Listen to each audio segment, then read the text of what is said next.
Hi everyone, my name is Avraham and I'm the co-founder and CEO of SecOps. Today I'll be giving the talk on the state of mobile security at Hack in the Box 2021 in Amsterdam. This is the keynote presentation. I'm very excited to do that. I've always had a great pleasure attending Hack in the Box and speaking at Hack in the Box. So this is a very special event for me. I spoke the first time in Hack in the Box, I think it was 2011. And I love the event ever since. The team was just spectacular. And I really love the attention to details, the great quality of presentations, and the entire Hack in the Box team and Dylan himself are just amazing. So really happy to be giving this talk. Let me share the screen and we'll get started. So today we'll be speaking about the state of mobile security. My background before we get started. I live in San Francisco, originally from Israel, moved here about 6 years ago. And I wish I could do this talk in person, but I guess only next year we'll be able to do that. And I've been doing security research my entire life, and I've been focusing on mobile security ever since I joined Samsung back in 2010. And at the time, I was working on hacking smart devices, smart TVs, smartphones, and I've been given the opportunity of proving that ARM devices at the time with new mitigations were still hackable. But they also gave me the opportunity of writing full exploits and even publishing some of this research at conferences like DEF CON and Black Hat. Afterwards, I founded Zimperium, and in 2017, I co-founded SecOps. I like everything related to cybersecurity, mobile DFIR in particular. I also am enjoying chess and cookings. So this is my email and my Twitter. Some of you know me as iHackBanMe on Twitter. All right, so let's get started. This is a very important topic. It's a topic that is I've been giving a lot of energies for, and I watched it very closely over the years. So hopefully I can share some of my experience and what I'm seeing, as well as maybe some heads up on what's coming into endpoints and servers, and if we don't react now as a community together. It's all known on how smartphones are important for us, but just to put things in perspective, there are 3 billion users out there using mobile devices, about 3 billion. These devices have microphone, they have cameras, they have access to our emails, our SMSs, and our most sensitive data, videos, pictures, contacts, and whatnot. They're always on us, they're always connected. They expose quite a big attack surface from remote and I mean, just look everywhere. People are always on their phones. And I think very important to mention that it's being used as our second factor.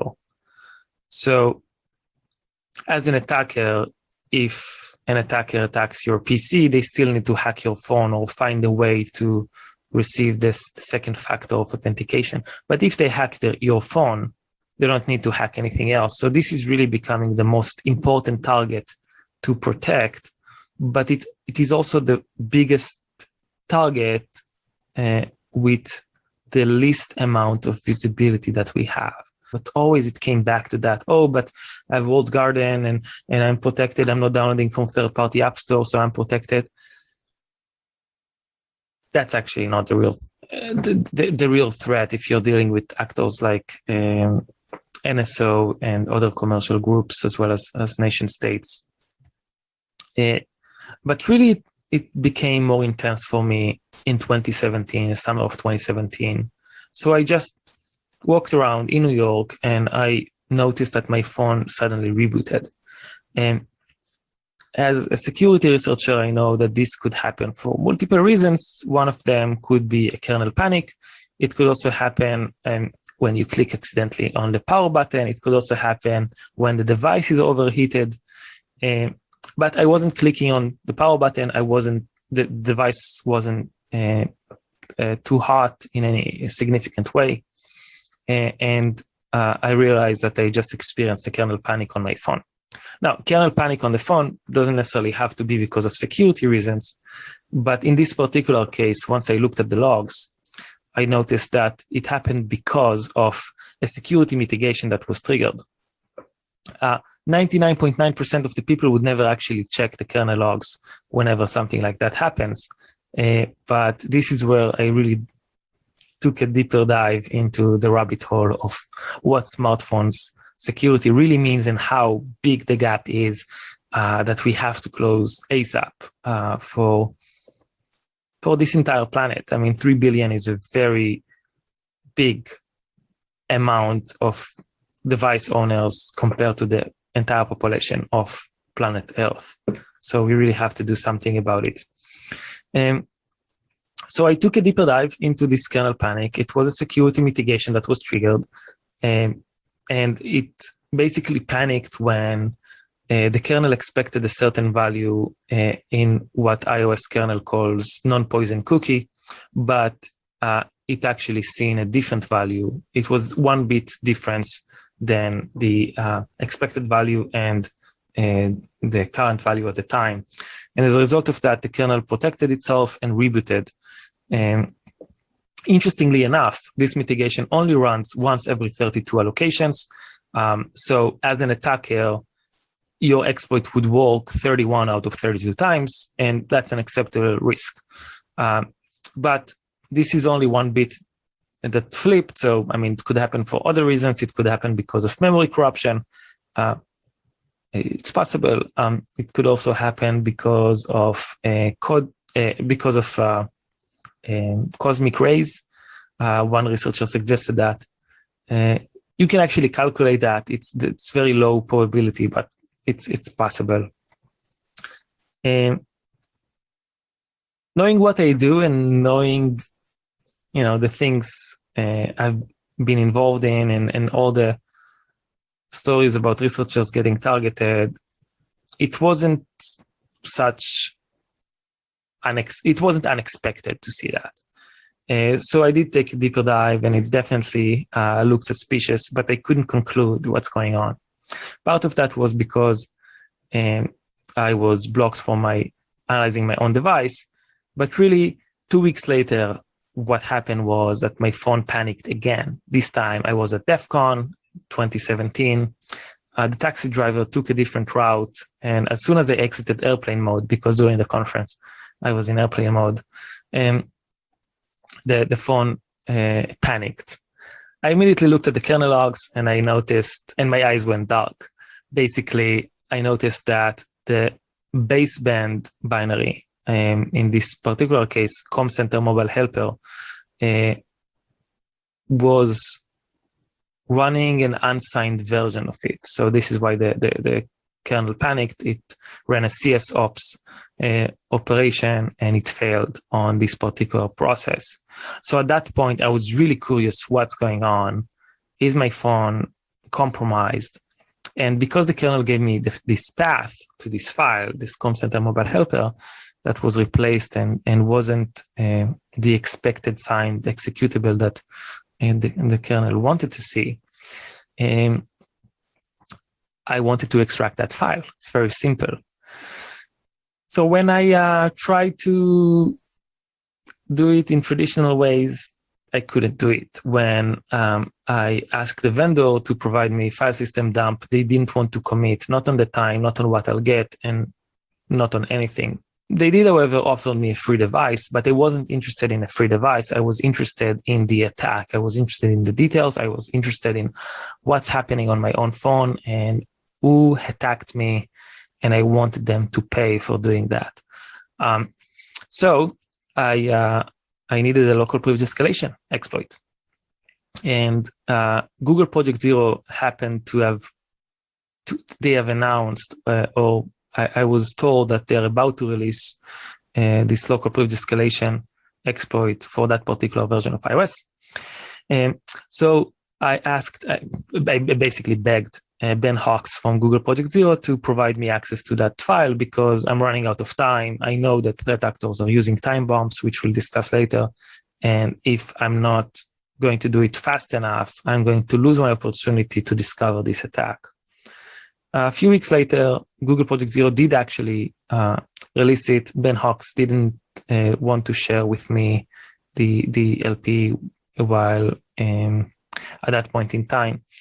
I understand. I mean, people don't always want to share their local privilege escalations, but I was basically blocked from analyzing my own device. I was blocked from analyzing the specific file the kernel told me that was tampered with, So I was blocked, and this is where I really took a deeper dive into what's really happening in mobile security. Because if I was attacked, how many other people are attacked? I mean, I'm not that important. I'm not important.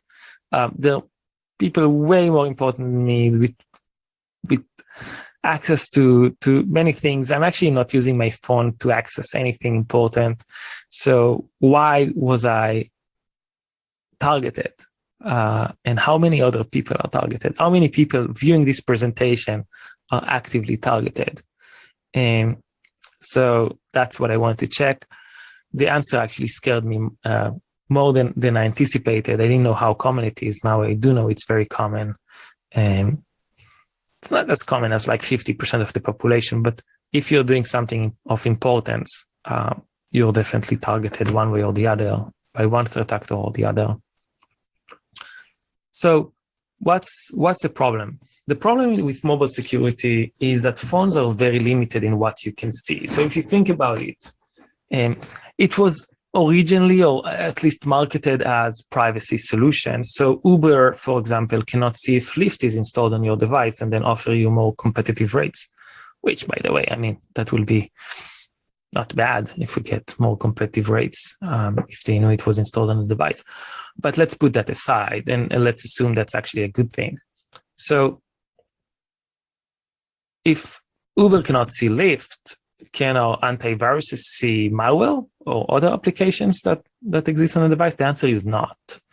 But as a result of privacy, we cannot make sure that our phone is private. And that's really a problem. We'll talk about that later. And also one of the other issues is in our computers, in our Macs, in our servers, in Linux, we have local admins, root user. Why don't we have the same on our mobile? Why don't we have the same type of access on our smartphone? So this is really something I want to change. This is something that we deserve as 2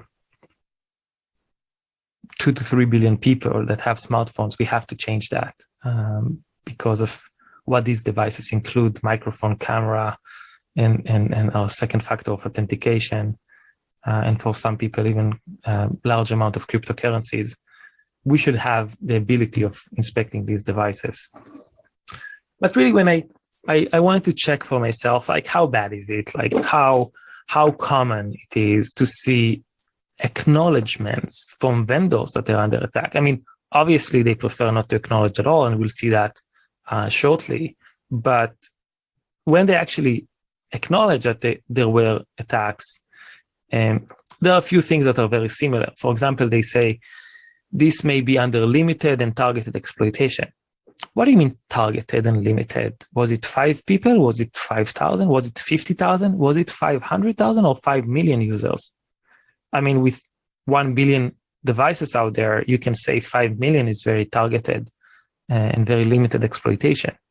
These 4 vulnerabilities specifically fixed in the May update in Android, they allow attacker to gain full access to the device, and the attackers actually get higher privileges than what you get as the device owner. And we have to level that up. We have to make sure that we get the same access as the attackers. Otherwise, we are fighting an uphill battle, and we have to correct that. Now, before I continue, you may think to yourself, hey, this guy is doing mobile stuff. He wants higher privileges for his own good. But you actually couldn't be more wrong about it. I'm not doing it for myself. I probably have better access than the majority of the people doing mobile security research. I have access to LPs. I have access to things that are not available to most of the people out there. The problem, and if we actually share this, if we actually receive this access, I'll be equal, I'll be on par with everyone else. It will give them to be on the same level as my access. So in a way, I'll not have this huge advantage anymore. But I'm not looking at it like that. I'm not looking at it as, okay, I'll be with the same level of access as company X or Y. I'm looking at it as, this is what's important for the industry. This is what's important for every SOC in the world. This is what's important for every politician that wants to keep their democracy. This is what's important for every prime minister or every VIP or journalist or researcher that wants to make sure that their phone is not compromised. And if they are compromised, to make sure that the attackers pay for making these mistakes, attacking them, so extracting these payloads. Even for the attackers, if you are working for a government and you work for a commercial group, this access is actually good for you because same attacker, like you are attacking others, people attack you. So your phone is compromised probably too. And not being able to analyze it properly, that's a really big problem. So this is how I look at things. I want to make sure that everyone gets equal access, the same level of access that the attacker gets. We have to level it up. And there are also other problems that LPs do not solve. They actually cause some issues, especially when dealing with at-scale deployments and when dealing with non-persistent attacks. So we'll cover also these two. And this is why I actually don't recommend using LPs for investigations and prefer to convince the vendors to do otherwise, to do the good decision and actually open up local admin rights for users. Let's continue. So this is from January 2021. Again, another vulnerability. It may be under limited, targeted exploitation. Okay, great. Only 4 months apart. And then I just saw yesterday, Dan from Ars Technica actually wrote that it's a bit of odd to write this this meaningless sentence in each one of the vulnerabilities that were exploited in the wild. I mean, you want to give us details? Give us details. Give us the IOCs. Give us the CNC servers. Give us the path that the malware used. Give us more information about the exploits. More information about the vulnerabilities. You give us the number. How many were targeted? And I honestly don't necessarily believe these numbers anymore. I don't believe the limited and targeted exploitation, just like I didn't believe Google when they said that stagefright was not exploited. I actually knew that it was exploited in the wild. I mean, even in our demos, once we demonstrated it, we attacked many devices for demonstration purposes. How can they say it wasn't exploited in the wild? Like, how would they know if our demo was a real attack or not? I mean, we got a shell on the target device, and we've demonstrated that it was infected as a result of stagefright. So how can they say that it wasn't exploited? And also on top of that, some commercial threat actors told me that as a result of stagefright being patched, they actually lost some vulnerabilities that they were using. So I know for a fact that it was exploited in the wild.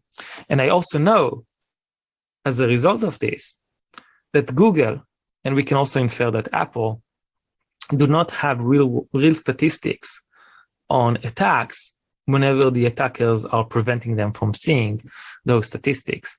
So this is one of the biggest problems in the mobile world. When you have a single barrier of defense, once the attackers bypass that, they just make sure that the vendor cannot see that anymore. And as a result of that, they're completely invisible to the vendor. And by the way, while many of my examples will speak about iOS or Android, I'm not referring to any specific vendor. I think this is a problem in Apple, this is a problem in Google, in Samsung, in LG, in anyone else. This is a problem in the entire industry, and we have to change that, the level of access that we have. Let's take a look at iOS. So here, there is a Google tag discovery, and they have basically found an attack that was exploited in the wild. Here it doesn't mention that it was exploited in the wild, but it was. And that's a bit of unfortunate, but let's see how it goes in other disclosures. So this was 12.1.4. Now we're skipping to future versions, most recent versions. 14.2. They say this exploit for this issue exists in the wild. Somebody was exploiting kernel vulnerabilities on iOS devices, but we don't have IOCs. We don't have the URLs. We don't have the paths. We don't have any report. We don't know how many people were attacked using these vulnerabilities. Where is the transparency? Like, we also know that Apple didn't really notify Xcode Ghost infected devices about it. They just put it in a FAQ page that nobody reads. So were those people notified about these attacks? Share with us something else. Share with us more information. Now, iOS 14.4, same thing. It says that Apple is aware that this issue may have been actively exploited. It may have been actively exploited. Like, I don't know. It's very, very vague. Anonymous researcher, is that like a government? Is that something else? But a kernel bug and WebKit bug, I mean, it's always a recipe for trouble. So it allows remote code execution to attackers. But here again, no report, no IOCs, nothing. Not even how many devices were attacked. iOS 14.5, so we continue. Again, this issue is exploited in the wild. Pretty good amount of discoveries recently that have that. But here again, no report, no IOCs. And also 14.5.1, another version that was fixed.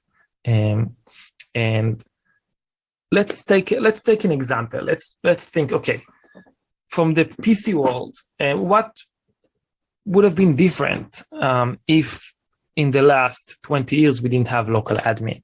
So for example, once I looked into that, I kind of remember the SolarWinds attack used stage 2 of this attack. They planted the DLL into the C Windows directory, the WinDL directory. In an alternative universe, an alternative dimension, if we didn't have local admin on Windows, we wouldn't be able to discover SolarWinds attack. That's how bad it is. But we are not in an alternative dimension yet, and we still have local admin on Windows. Also, Microsoft do plan to change that. So just like on mobile, when the mobile vendors basically say, hey, we are doing the job for you. You don't need to worry about security, which is obviously not true. Imagine Microsoft saying that too.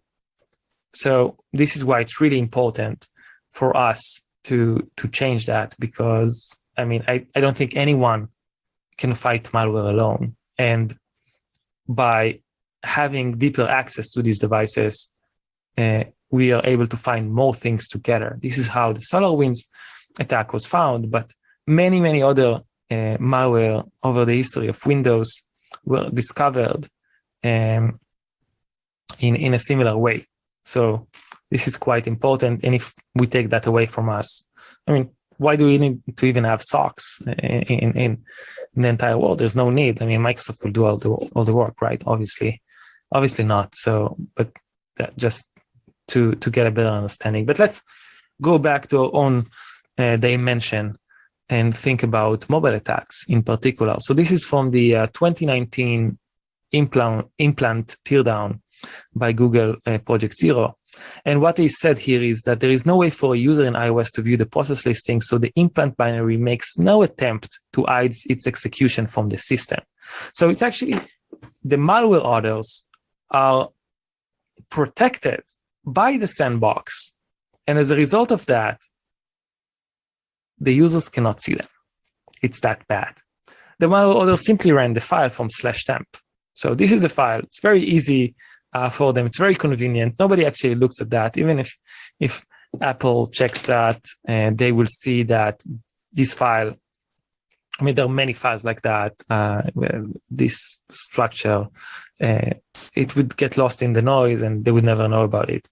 But really the important thing is this folder is blocked due to sandbox restrictions, and you're not able to access this file at all without running a local privilege escalation. Google were just lucky because they had access to the exploit itself. So they had access to the infection from the web. They found this malware because this payload was so bad in terms of OPSEC that they communicated every minute. They did it unencrypted. So it's a very bad OPSEC, but very amazing exploits.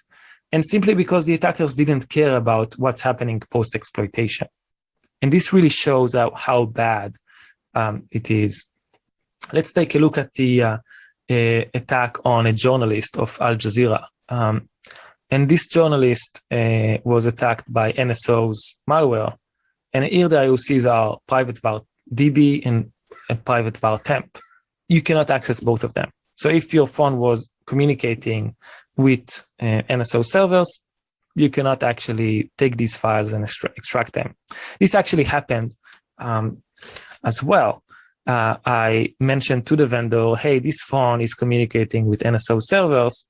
Their response was, believe it or not, they said, we have no evidence, or we do not, this is not sufficient information for us to know that this phone is compromised. What do you mean? Like, what I'm asking you is to allow me to extract the file system so I can provide you also the implants that they were using. How can you say that based on the device communicating with the CNC server that there's no enough evidence that this phone is compromised? So what? You're not going to help me to extract the file system? Okay, so you're actually not interested in discovering the attack. That's what you're saying. Okay, I got that. And this is what we're trying to change because this is not the best way, not for the vendors and not for us smartphone users. Regardless of who this vendor is, it's really applicable to all of them. So just some food for thought. So a lot of missing and confusing mentioning, no reports, no IOCs.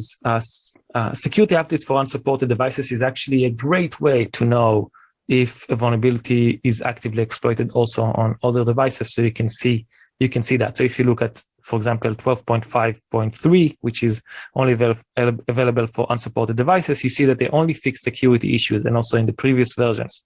So this is actually a really good way of knowing what the risk is. So if you want to even practice some exploitation techniques, you can look at all the devices that were exploited, and you can realize from that which ones are probably the better vulnerabilities to take a look at. All these examples exist while we're still blocked from extracting payloads and analyzing the memory. I mean, what are you going to say, that now moving forward, there are not going to be any more attacks in the wild? It's not so believable, is it? And of course, where are the IOCs? Now let's talk about LPs. Okay, so we do have LPs. we don't care about anything else. That's actually not true. So when you're running LPEs, in order to do extractions, in order to do analysis of devices, there are a lot of disadvantages. For example, you cannot basically share it with anyone, to use it, right? Like you're basically sharing a vulnerability. That's obviously not good. Also, it's only local privilege escalation. I personally don't consider it as too dangerous. You don't want to share this LP chain with people you don't know and trust. And you want to disclose this because you want to do the right thing. You want to make sure that these vulnerabilities are not being used against you, against others. But you have to keep it because you have to keep a potential weakness to be able to analyze devices. So every time I actually reported an LPE, I regretted that in the future. So do I actually advise not to share LPEs with device vendors? I think until this changes, the only way to analyze devices in a deep way, in a full way, is keeping those LPEs. And that's unfortunate because I actually believe that the platform should fix those vulnerabilities. But we are being forced not to share them with the vendors, not to fix them, to keep these weaknesses open. And that's wrong. That's not how it should be done. I mean, not to white hat, at least, white hat people. I mean, if you're working in a commercial threat actor, you obviously don't care. If you're working for a government, you could probably use it for yourself. But this is actually not the best way to do it. It's also unstable. So let's say this exploit works 7 times out of 10 or 8 times out of 10. What happens in this other 2 or 3 times out of 10? So basically the device reboots. So if you're checking a phone that is compromised by a non-persistent actor and you cause the reboot, you destroy the investigation. You ruin the entire investigation. And the problem is you ruined it while you did everything right, because this is what is expected from you. They expect you to run local privilege escalations in order to analyze those devices. They also expect you that after you do that you'll report them, both the vulnerabilities you found and the vulnerabilities you used in order to do this investigation.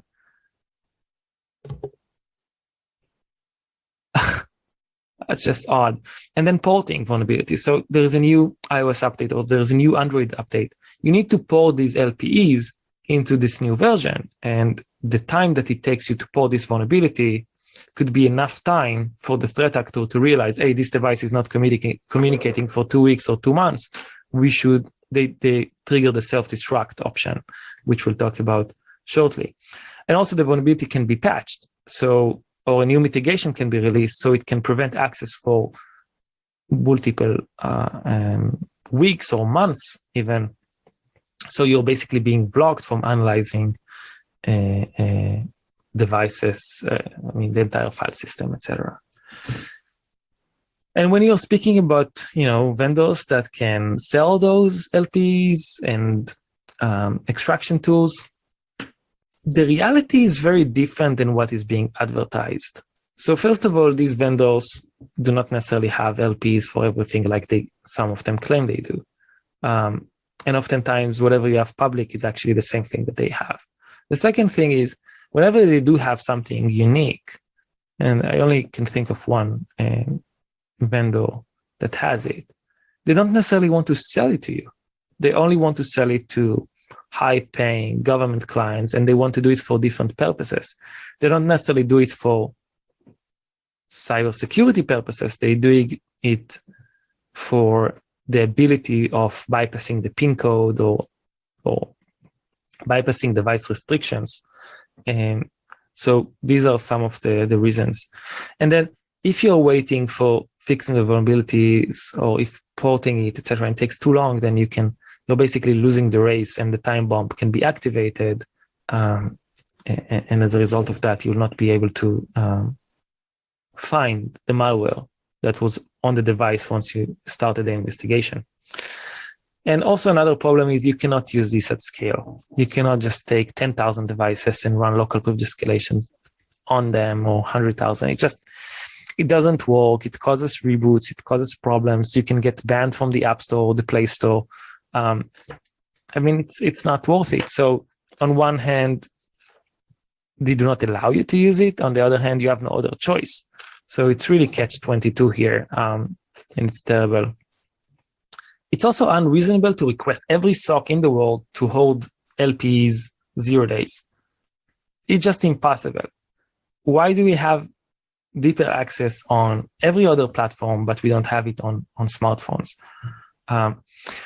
So just going back into the time bomb, this is a document from the leak of the Pegasus NSO product guidelines. And this leak revealed some of the things, but I want to mention that they have a self-destruct mechanism. So if your phone was compromised and you want to analyze it, the traditional forensics method would be you need to unplug the computer from the network socket. You need to turn it off. You need to do investigation in a certain way. On mobile, you cannot do that. If you're going to switch the phone off, if you're going to move to airplane mode, and you're going to be like that for, in this case, the default here is 2 months, but you can change the default settings. Then the Pegasus malware would simply self-destruct. So you ruin the investigation by taking the phone offline. How convenient. So, and during that time, it's not like the vendor is going to help you to extract the file system. No, at best, you're going to get a new device, but if you're actually interested in the cyber details, the cyber attack details, and you want to see which other devices in the organization are compromised, you cannot do that. Not easily, and you have to get very creative in there. Some possibilities of inferring the phone is compromised, but to actually get the payload like you're used to from Windows, no, not so easy. So let's talk about common myths. That's really what's repeating again and again in the false advertising of the mobile security space. So the walled garden, this is the most common myth. People think, okay, if I'm not downloading applications from third-party app stores on Android, or if I'm only using the walled garden, then I'm safe. But actually, in reality, it doesn't work like that. If you're concerned about threat actors like NSO, if you're concerned about threat actors like various nation states, they don't care about the App Store. They don't care about the Play Store. They basically use either 0 clicks or 1 clicks. In 1 clicks, and this is also from the Pegasus product datasheet. They say they have 2 types of infection methods. One of them is OTA, over the air. It's a push message, no cooperation or engagement, no indication that it appears on the device. It's silent and invisible and cannot be prevented. Again, because there is only a single layer of defense, which in this case it's Apple or Google. But if this for some reason is not available, they have a one-click attack. Basically, they send you a link via SMS, via email, or whatnot. As soon as you click on the link, the installation is silent. You don't see it. You don't see anything different on the phone, and your phone is compromised. So really, that's all it takes. Entering a website that is compromised, whether if you did it intentionally or by clicking on a link, or a water hole attack. Let's talk about SRD. SRD is security research devices recently announced by Apple in the last few years. And there is a common myth that SRD will help you in analyzing attacks.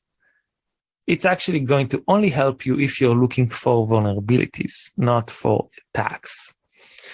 So just to understand the difference, you have 10,000 devices in the organization, and you have another SRD device. The SRD device is not going to help you to find attacks on these 10,000 devices. If these 10,000 devices, any of them are compromised, you wouldn't be able to access the the file system on these devices or the memory, should you want to, and do a deeper investigation.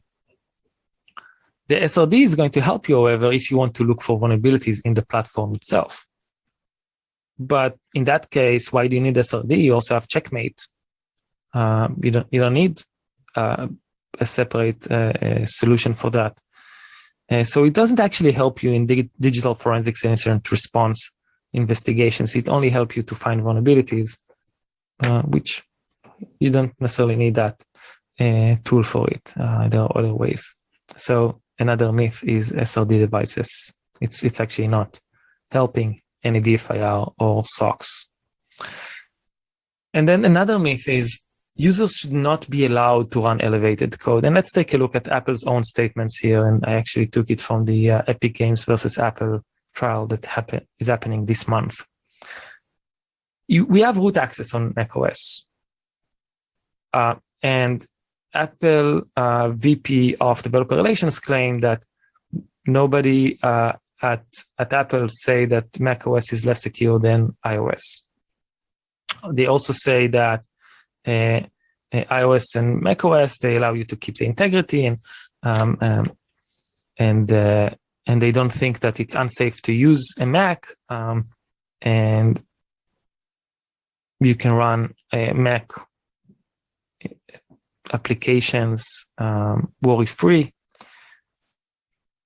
So wait a minute, if on macOS we have local admin, or specifically a root user, and it's perfectly safe, why we don't have that ability on iOS? Oh, because users will do stupid things. But guess what?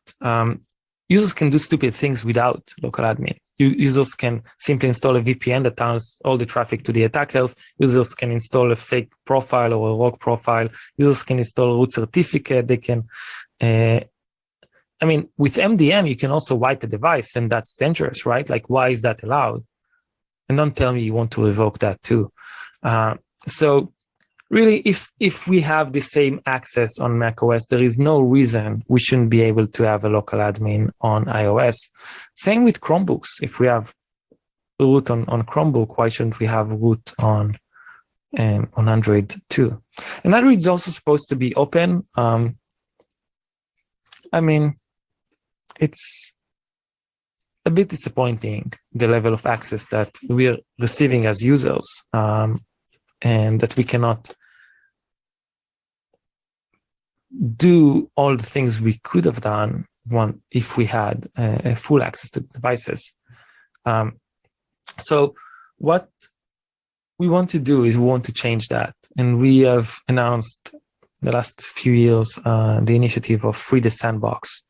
Free the Sandbox is a non-profit initiative, and the goal is to promote open sandbox policy for device owners. So device owners get local admin, and they can do many things, including security analysis, including independent attestation of devices. If the phone is compromised, you can extract the payloads to prevent further misuse. And this could also mean innovation in a way, which we'll talk about in a second. From security perspective, we really need just a few things that will make our lives way, way better. And of course, the best way to do it is to be able to do it at scale. So SOCs around the world can benefit from that and can treat these endpoints that have microphone in the pocket of every employee in the same way they treat Windows PCs. That's how it should be done, and even macOS. So we want to have an administrator or root level user. We need to have read-only access to the entire file system and also read-only access to the memory. The file system one is for persistent attacks or payloads that are planted in the file system. And the read-only memory access is for non-persistent attacks. So it's actually very beneficial to be able to analyze that, because there are also some of these attacks actively being exploited out there. And the upside here is also that liberated sandbox with local admin can actually lead to a lot of innovation that we cannot even think of. It can cause things like, if you look historically, like virtual machines, we wouldn't have virtual machines if there wasn't the option of running a local admin applications on Windows. We would have many of the non-traditional tools that were not ported into mobile yet to be able to be ported there. New types of authentication, new things that we cannot even imagine right now, because there are so many brilliant people in this planet that have so many great ideas for innovation, but they cannot do those on locked and restricted devices. And it's a shame, because these devices are just amazing, right? Like, we have internet access in our pocket, we have cameras, we have everything we wanted. Like, if you talked to me 20 years ago and told me that will be the future, I'll be like, this is amazing. So what can we do? Like, we know, okay, this is a real issue, this is a problem, and if we're not going to do something right now, the same issue is going to exist on PCs very soon, on macOS very soon as well. So we need to convince the vendors that opening the sandbox is actually a net positive for them. And I know vendors are going to watch this presentation. So if there is one thing you need to take from this presentation, is if you open up the sandbox and you actually do it first,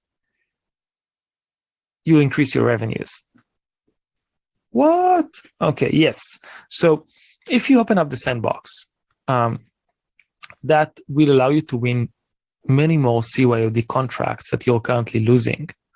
So once you get the CISO stamp in an organization on a specific device model, if they have full access to the device, the SOC can investigate those devices, and those would be the recommended devices for CYOD contracts. Now, CYOD contracts are not necessarily just, one person buying this device at the store. It's thousands, sometimes tens of thousands, and even 100,000 devices at once that are being sold to a specific company. So this is very powerful play that can be done. So if you need to take one thing out of this, yes, there is a problem. Yes, there are many issues. Yes, this is wrong. But you can actually increase your revenues by opening up the sandbox. So if you want to speak to your manager and telling them, hey, there is this great idea, let's do that, this is the way to convince internally a large corporation to do it. And of course, the bonus is that more attacks will get discovered. More attacks will get discovered. More exploits will be found. The platform will be safer, and further abuse of these vulnerabilities will not be possible.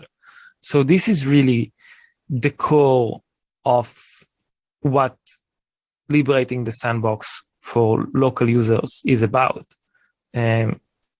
Give the users the option, give the users the choice, give organizations the possibility of really using mobile devices as a productivity tool.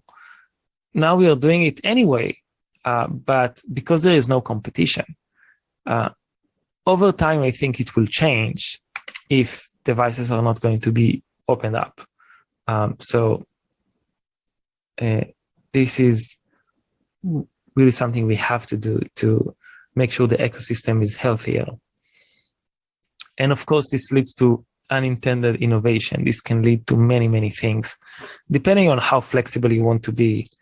But I would go all in on this. I think it's the user's device. They deserve to choose what is running and what permission, and not anyone else. Now, in case we are not able to convince device vendors, there are also policymakers in the room. There are people that can help us change the law. So the bottom line is that mobiles are becoming a significant risk. 3 billion devices out there. Imagine what one rogue actor can do with a full zero-click chain going wild. I mean, they can impact so many different devices out there at once. It's just insane. Like, this is a very big and very real risk. So mobile is becoming a very, very big risk for us. We have to adapt the law to force any device vendor that generates a device with microphone, with camera, and with internet connectivity.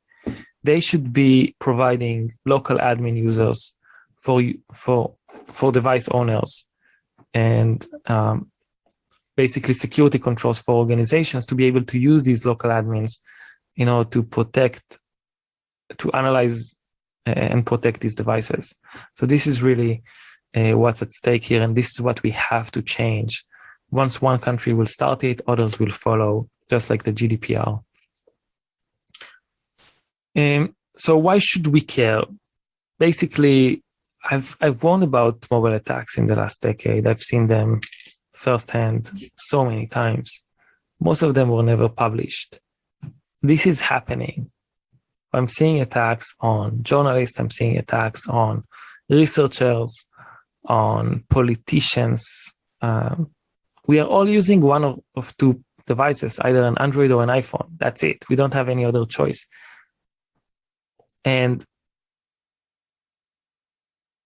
Apple and Microsoft are looking at that and saying, hey, we got away, like they got away with that, or in this case, we got away with that, in the case of Apple, with not giving full access to the device. Maybe we can do the same on Windows or Mac OS.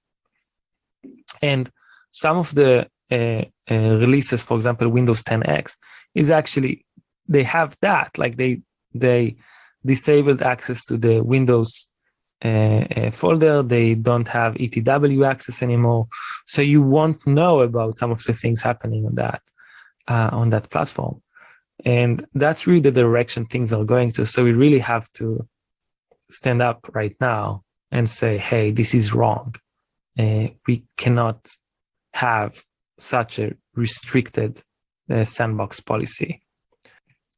And there's also, if there's one thing I'd like you to take away from this presentation, it's mobile attacks are way, way, way more common than what we think.